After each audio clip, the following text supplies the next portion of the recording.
اور ایک تلوار دیجیے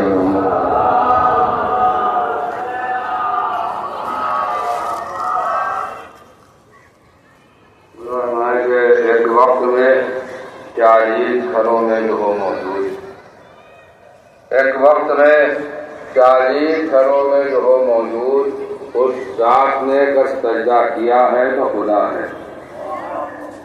ایک وقت میں 40 گھروں میں جو ہو موجود، اس ذات نے اگر سجدہ کیا ہے تو خدا ہے۔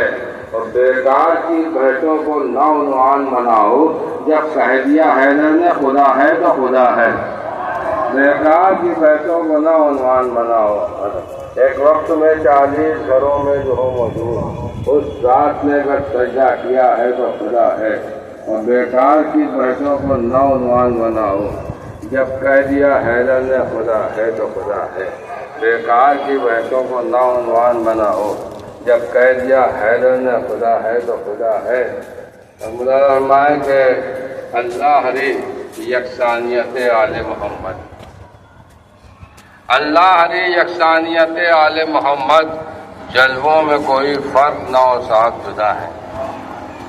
اللہ ہری یکسانیت آل محمد، جلووں میں کوئی فرق نہ و صاحب جدا ہے۔ یہ دیکھ کے چکرا گئے محشر میں نصیری، ہم ایک سمجھتے تھے یہاں 12 خدا ہیں۔ یہ دیکھ کے چکرا گئے محشر میں نصیری، یہ دیکھ کے چکرا گئے محشر میں نصیری، ہم ایک سمجھتے تھے یہاں 12 خدا ہیں۔ سبحان اللہ سبحان اللہ۔ دیکھ کے چکرا گئے محشر میں نصیری، ہم ایک سمجھتے تھے یہاں 12 خدا ہیں۔ ہمارے حیدر کی بات جس کی ہر ایک بات میں رہے، بالکل وہ ہزارے عبادات کرے۔ حیدر کی بات جس کی ہر ایک بات میں رہے، بالکل وہ ہزارے عبادات میں رہے۔ جب تک نہ سوچتا رہا مدیری میں شیر، جگنو سوچتے دے خیالات میں رہے۔ جب تک میں سوچتا رہا مدیری میں شیر، جگنو سوچتی دے خیالات میں رہے۔ جس کو طواف روضہ سرور نصیب ہو، جس کو طواف روضہ سرور نصیب ہو، ممکن نہیں وہ گردش حالات میں رہے۔ ممکن نہیں وہ گردش حالات میں رہے۔ شیر الرحمن ممکن نہیں وہ گردش حالات میں رہے۔ اتنی چمک ہے خاک درے اہل بیت، اتنی چمک ہے خاک درے اہل بیت میں، تو سورج کچھ آتا ہے کہ رات میں رہے۔ چمک خاک درے اہل بیت میں، سورج کچھ آتا ہے کہ رات میں رہے گا۔ اتنی چمک خاک درے اہل بیت میں، سورج کچھ آتا ہے کہ ذرات میں رہے۔ اور جب وہ کبھی فضائل حیدر کو گفتگو، جب وہ کبھی فضائل حیدر کو گفتگو، ہر آدمی کو چاہیے اوقات میں جب وہ کبھی فضائل حیدر کو گفتگو، جب وہ کبھی فضائل حیدر کو گفتگو، ہر آدمی کو چاہیے اوقات میں رہے۔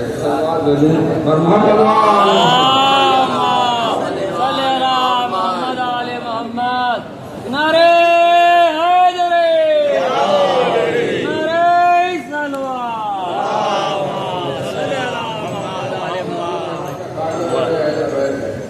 سورج کتا آتا ہے کہ رات میں رہے، جب وہ کبھی فضائل حیدر کو گفتگو، ہر آدمی کو چاہیے اوقات میں رہے۔ ہر آدمی کو چاہیے اوقات میں رہے۔ بہت اچھا۔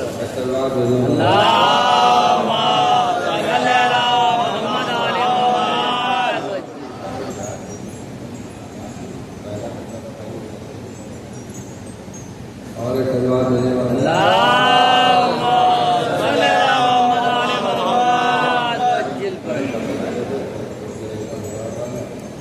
کہ ٹکرائے یہ زمین ابھی آسمان سے، ٹکرائے یہ زمین ابھی آسمان سے، ہٹ جائے گا امام زمان۔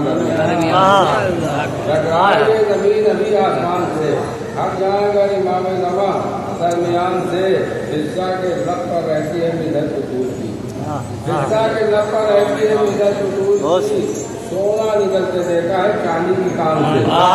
حصہ کے لب پر رہتی ہے مدت قطور کی، سونا نکلتے دیکھا ہے چاندی کی کان سے۔ اور یہ آپ نے کہ سونا نکلتے دیکھا ہے چاندی کی کان سے۔ اے منکر ولایت حیدر، خبر بھی ہے، اے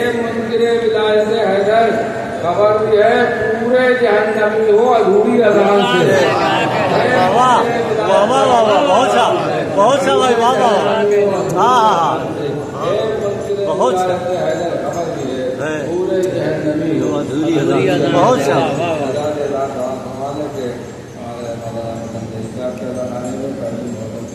نو محرم پر مجالس کا سلسلہ جاری ہے جو ذریعہ فوراً بعد نصب ہوتی ہے اور ان تمام مجلسوں کو مولانا مرزا صاحب خطاب فرما رہے ہیں آپ بتا شرکت کی اجتماع پر میرے طریقہ لے کر 11 محرم کو عبادت ہوئے مولانا کا بیان ہوگا اور میرے علاقہ محرم کو بھی مولانا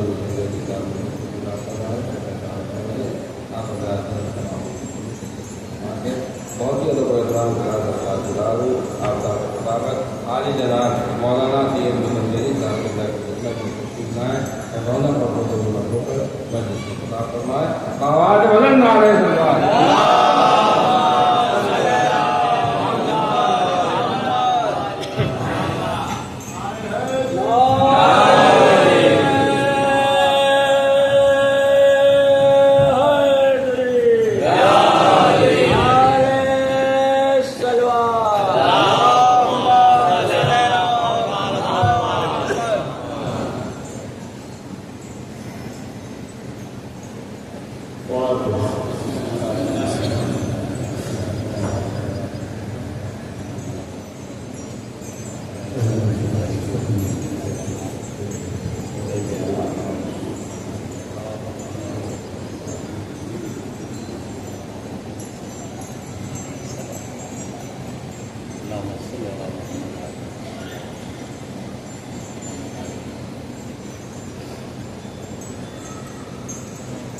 أعوذ بالله السميع العليم الحليم من الشيطان اللعين الرجيم بسم الله الرحمن الرحيم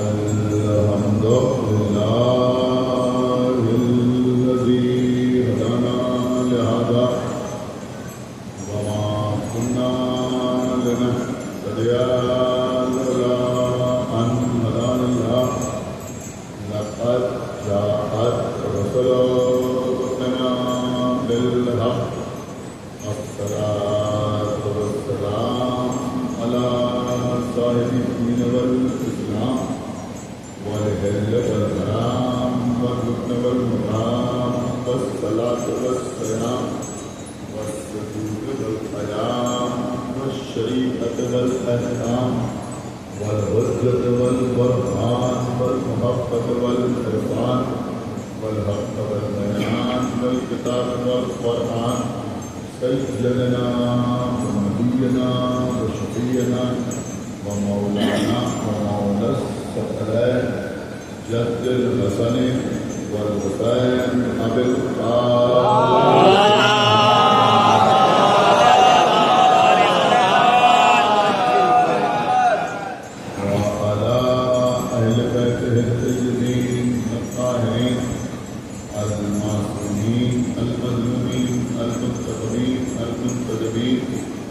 الذين أظهر الله عنهم الرجس وطهرهم تطهيرا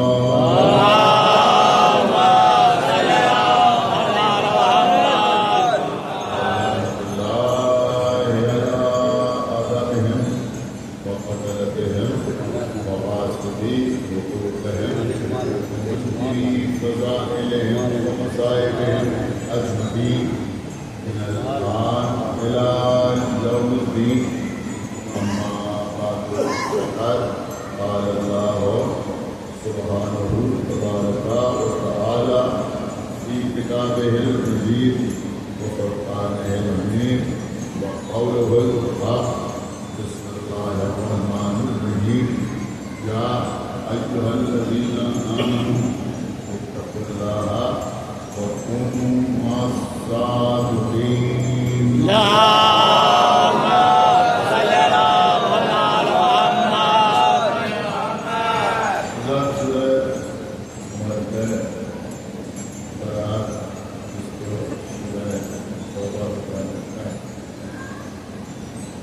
ارشاد ہو رہا ہے یا ایھا الذین آمنوا، اے ایمان لانے والے، اتقوا اللہ، تم اللہ کے لیے تقویٰ اختیار کرو، وکونوا مع الصادقین، اور صادقین کے ساتھ ہو۔ مسلسل تقوی کے عنوان پر آپ سے کا فیصلہ جاری ہے۔ میں نے پہلی مجلس میں آپ کی خدمت میں عرض کیا تھا کہ تقوی کے لیے ایمان شرط، اگر ایمان ہے تو تقوی ہے، اور اگر ایمان ہی نہیں ہے تو تقوی کا کوئی سوال نہیں ہے۔ تقوی کا مطلب کیا ہے؟ اول جو تقوی کے معنی بیان ہے وہ یہ ہے کہ کسی کو کسی بات سے روکنا، اس کو کہتے ہیں تقوی۔ تو اپنے نفس کو اللہ کی خوشنودی کے لیے کسی غلط کام سے روکنا، جسے کہا جائے گا تقوی۔ تقوی کے اور بھی بہت سے معنی ہیں، بہت سے مفاہیم ہیں، تو انشاءاللہ میں آپ کو خدمت کا عرض کروں۔ ایک بات میں واضح طور پر آپ کو خدمت کا عرض کروں کہ عام طور پر تقوی کا مطلب جو لوگ سمجھتے ہیں کہ گھر بار چھوڑ دیا جائے، اپنی فیملی سے علیحدہ ہو جایا جائے، لوگوں سے قطع تعلق کر دیا جائے، پہاڑوں میں چلا جایا جائے، دروں میں جا کر بیٹھ جائیں، جنگلوں میں جا کے اللہ کی عبادت کریں، ان چیزوں کا اسلام سے، دین سے دور کبھی کوئی تعلق نہیں، اس لیے کہ اسلام رہبانیت کا سبب صلوات اللہ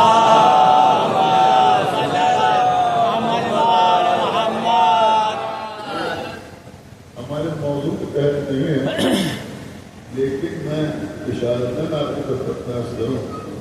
ابھی اس کے بعد بھی میں نے اشرف اللہ کی بات کی، اس سلسلہ میں جانے سے ہو سکتا ہے کبھی تفصیلات آپ کی خدمت میں عرض کروں کہ بنی امیہ نے اہل بیت کے جانے والوں پر بڑے مظالم ہیں، انہیں قتل کیا، ان کے خون سے تارے بنوائے، انہیں دیواروں میں چنا، تمام مظالم۔ بنی عباس نے اس قسم کے مظالم بھی شیعوں پر روا رکھے، لیکن اس کے ساتھ ساتھ انہوں نے کچھ سازشیں بھی کی مذہب شیعیوں کے خلاف۔ اس میں ان کی ایک سازش یہ بھی تھی کہ شیعوں کو خانقاہوں میں قائد کر دیا، ایک سازش یہ بھی تھی کہ شیعوں کو خانقاہوں میں قائد کر دیا جائے اور وہ خانقاہوں میں چلے جائیں اور رہبانیت سے منسلک ہو جائیں اور حکومت کے قانون میں مخالف نہ، یعنی شیعوں کو بالکل سماج سے الگ کر دیا جائے، وہ اپنے آپ کو خوش رہیں، بس اس سے ہماری حکومت کو کوئی خطرہ نہیں ہے۔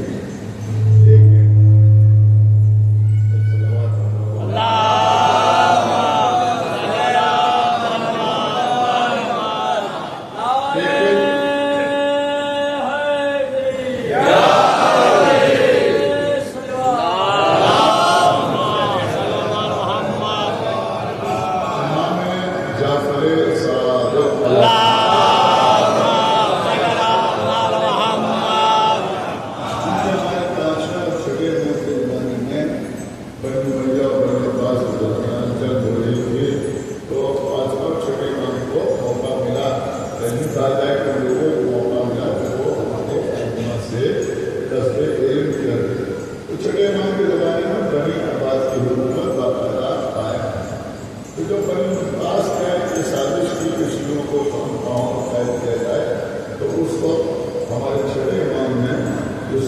اسلام تھا، جو صحیح دین تھا، اس کی ترغیب کرنا شروع کی، اس کی ترویج کرنا شروع کی اور لوگوں کو بتایا کہ حقیقت میں تشیع کسے کہتے ہیں۔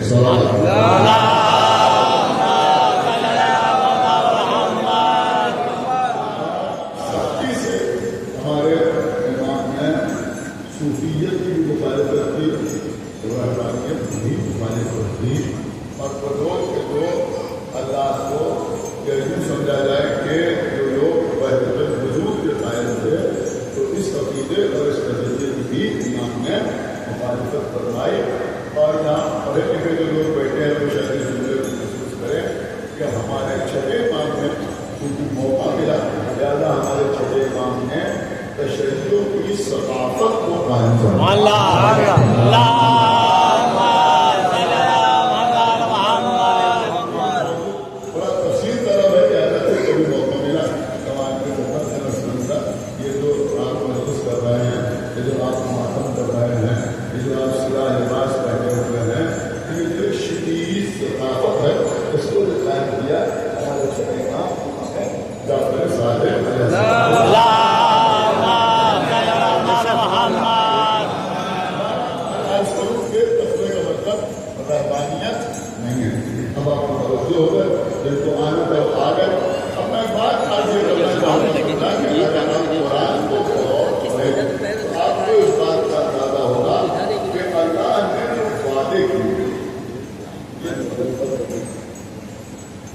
اللہ نے جو وعدے کیے ہیں، جتنے وعدے اللہ نے قرآن میں کیے ہیں تو ان میں زیادہ تر وعدے، اکثر وعدے اللہ نے مومنین سے نہیں کیے، مسلمین سے نہیں کیے، بلکہ زیادہ تر وعدے اللہ نے جو کیے ہیں وہ متقین صاحبان تقویٰ سے کیے ہیں، تقویٰ اختیار کرنے والوں سے کیے ہیں۔ صلوات اللہ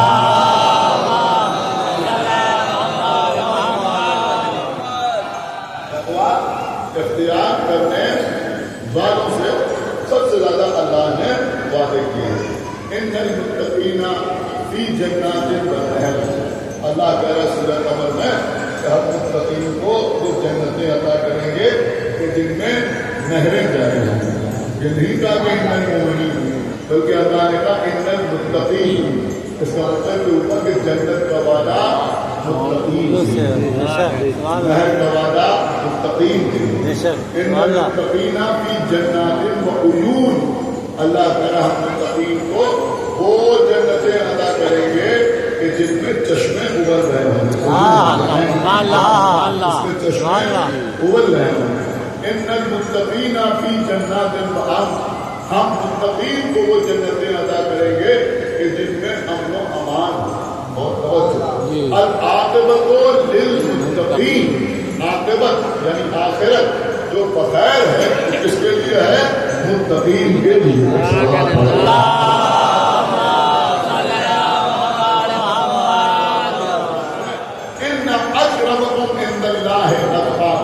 میں سمجھتا ہوں کہ یہ بہت اہم آیت ہے، اس کے اوپر آپ خدا کے لیے تھوڑا سا غور فرمائیں۔ ہمارے یہاں صاحب عزت کون ہوتا ہے؟ جس کے پاس مال آ جائے۔ ہمارے یہاں صاحب عزت کون ہوتا ہے؟ جس کے پاس دولت ہو، جس کے پاس عہدہ ہو، جس کے پاس منصب ہو، جس کے پاس شہرت ہو، جس کے پاس بڑا خاندان ہو، جس کے پاس قوت ہو، جس کے پاس طاقت ہو، ہم اس کا احترام کرتے ہیں، اس کو صاحب عزت سمجھتے ہیں۔ لیکن اللہ کہہ رہا ان اکرمکم عند اللہ اتقاکم، اللہ کی نظر میں صاحب عزت وہ ہے کہ جو صاحب تقویٰ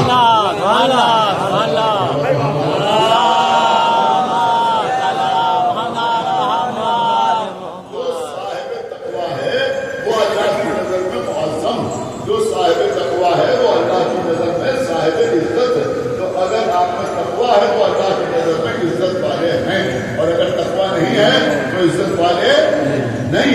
اس کا مطلب یہ ہوا کہ تقویٰ ہے تو اللہ کی نظر میں عزت ہے۔ تھوڑا سا اور آگے بڑھیے سورہ نبا، جس سے اس کے بارے کا آغاز ہوتا ہے، چھوٹی چھوٹی بہت سی آیتوں میں مشتمل ہے یہ سورہ۔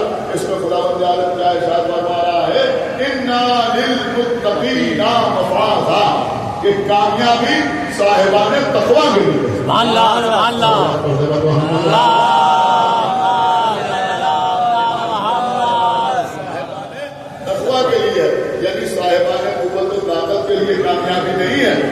صاحبان دولت کے لیے کامیابی نہیں ہے، صاحبان حکومت کے لیے کامیابی نہیں ہے، تخت و تاج رکھنے والوں کے لیے کامیابی نہیں ہے، بلکہ اللہ کی نظر میں جو کامیابی ہے وہ کس کے لیے ہے؟ متقین کے لیے، صاحبان تقویٰ کے لیے۔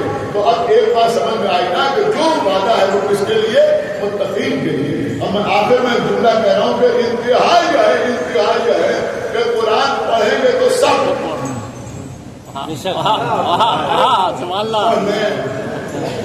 یاد کرنے، رٹ لیں، ایک رات میں قرآن ختم کر لیں، لیکن اللہ کیا کہہ رہا ہے؟ بسم اللہ الرحمن الرحیم، الف لام میم، ذالک الکتاب لا ریب فیہ ھدی للمتقین۔ کہ بے شک یہ وہ کتاب ہے جس میں کوئی ریب نہیں ہے، الف لام میم کے بعد یہ وہ کتاب ہے کہ جس میں کوئی ریب نہیں ہے، اور یہ متقین کے لیے ہدایت ہے۔ یعنی قرآن سے ہدایت حاصل کرنے کے لیے بھی متقی ہونا شرط ہے۔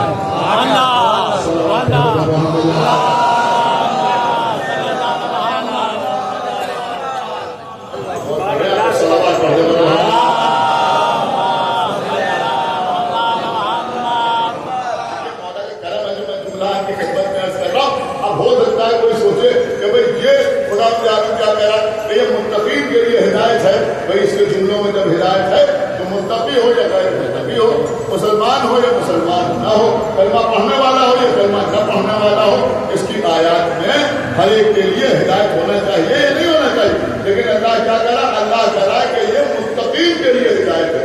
اس کا مطلب یہ ہوا کہ متقین ہی اس کی ہدایت کو قبول کر سکتے ہیں، دوسروں پر اس کی ہدایت کا کوئی اثر نہیں پڑے گا، دوسروں پر اس کی ہدایت کا کوئی اثر نہیں پڑے گا۔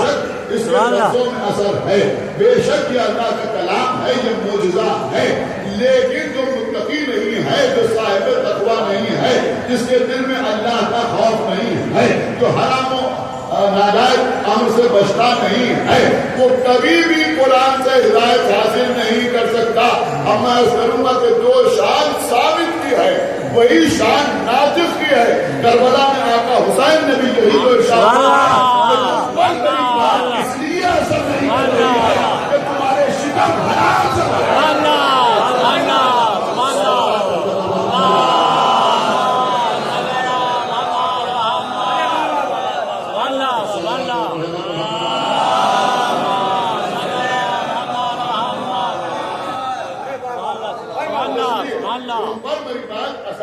نہیں کر رہی ہے۔ تو اللہ کی اتنی دیر تقریباً 10 منٹ میں نے آپ کے سامنے اتنی مثالیں پیش کی، مقصد صرف اور صرف یہی ہے کہ بھائی جو کچھ ہے وہ متقین کے لیے، سارے وعدے متقین کے لیے، ساری بشارتیں متقین کے لیے، ساری خوشخبریاں متقین کے لیے۔ انتہا یہ ہے کہ قرآن ہدایت ہے تو متقین کے لیے، آخرت میں نجات ہے تو متقین کے لیے، عاقبت بخیر ہے تو متقین کے لیے، اللہ کی نگاہ میں عزت ہے تو متقین کے لیے۔ تو اب ماننا پڑے گا کہ کوئی شخص متقین کی برابری نہیں کر سکتا۔ کوئی شخص متقین کی، ہمیں تو کون خاموش رہتا ہے، کوئی شخص متقین کی برابری نہیں کر سکتا۔ اب ہمیں بتاؤ کہ جب ساری دنیا کے انسان مل کر متقین کی برابری نہیں کر سکتے،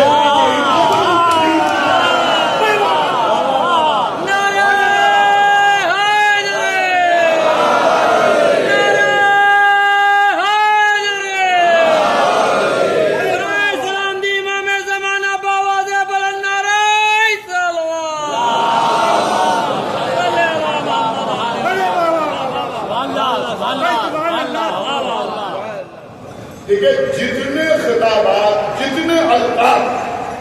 جتنے القاب اللہ نے یا اللہ کے رسول نے مولا علی کو عطا کیے، لوگوں نے بس میں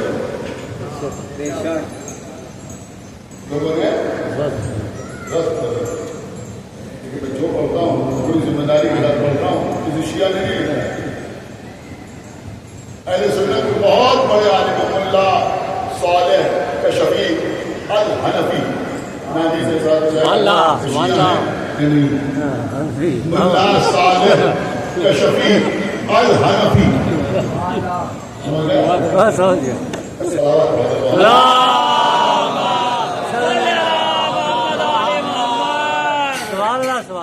شیعہ ظاہر بات ہے حنفی دو گئے. ملا صالح کشفی الحنفی انہوں نے اپنی کتاب میں اخراج بھی کیا, اپنا عقیدہ بھی ظاہر کیا کہ وہ شیعہ نہیں, لیکن انہوں نے اپنی کتاب میں لکھا کہ پیغمبر اسلام نے ارشاد فرمایا کہ علی صدیق اکبر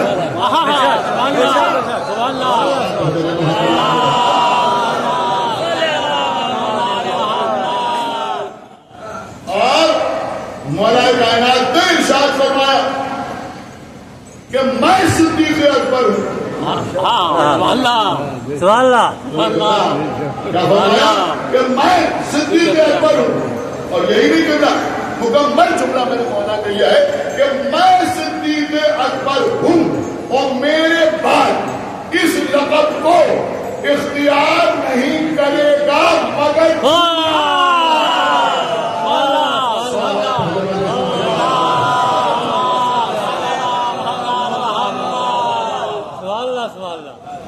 مولا علی صدیق اکبر. میں نے مولا نے فرمایا میں فاروق اعظم.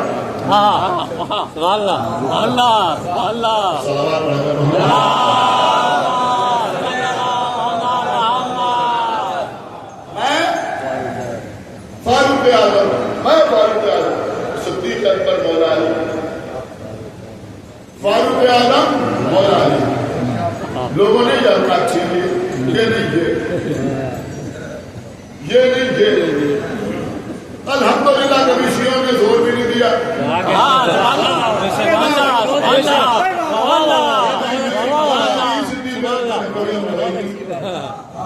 ہے بھائی ابھی ہم لڑے نہیں, ٹھیک ہے تم نے چھین لیا. ارے بھائی جہاں القاب کی کمی ہو وہاں لڑا دیا.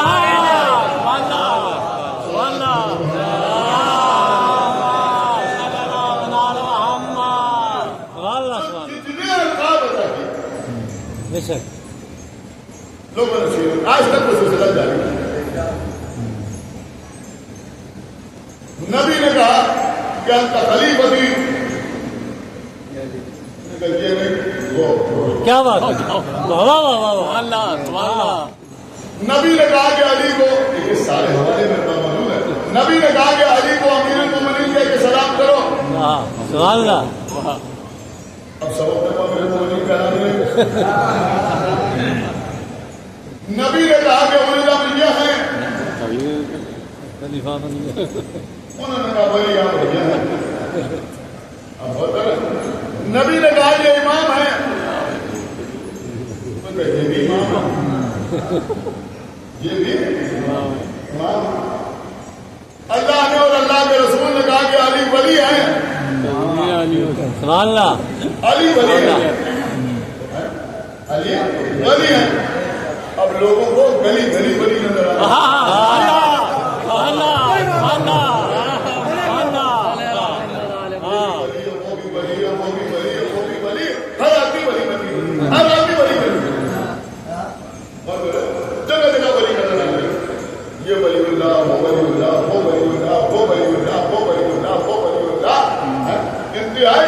نیم پاگل افراد کو لوگ ولی اللہ کہتے ہیں.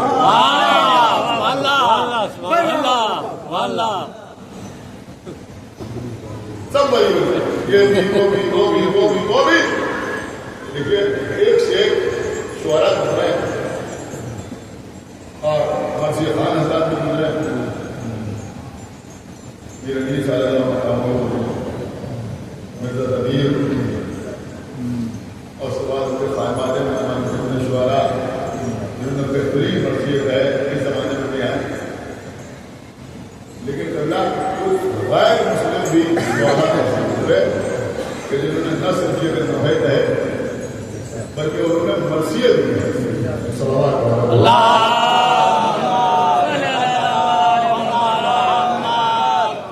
خدا نے کوئی باتیں میں کرتا ہوں, شاید ان کی ضرورت زیادہ نہیں ہے.